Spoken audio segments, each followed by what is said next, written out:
Price Lord. இன்றைய தியானம் லூக்கா 1 முதல் 55 வரை. விசுவாசித்தவளே பாக்கியவதி, கர்த்தராலே அவளுக்கு சொல்லப்பட்டவைகள் நிறைவேறும் என்றாள். அப்பொழுது மரியாள், என் ஆத்துமா கர்த்தரை மகிமைப்படுத்துகிறது, என் ஆவி என் இரட்சகராகிய தேவனில் களிகூர்கிறது. அவர் தம்முடைய அடிமையின் தாழ்மையை நோக்கி பார்த்தார். இதோ, இது முதல் எல்லா சந்ததிகளும் என்னை பாக்கியவதி என்பார்கள். வல்லமை உடையவர் மகிமையானவர்களை எனக்கு செய்தார். அவருடைய நாமம் பரிசுத்தமுள்ளது. அவருடைய இரக்கம் அவருக்கு பயந்திருக்கிறவர்களுக்கு தலைமுறை தலைமுறைக்கும் உள்ளது.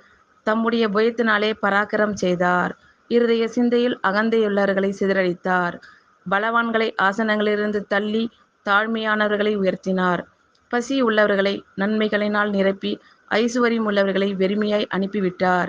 நம்முடைய பிதாக்களுக்கு அவர் சொன்னபடியே ஆபிரகாமுக்கும் அவன் சந்ததிக்கும் என்றென்றைக்கும் இரக்கம் செய்ய நினைத்து தம்முடைய தாசனாகிய இஸ்ரவேலை ஆதரித்தார் என்றாள். ஆமென். Thank you Lord Jesus.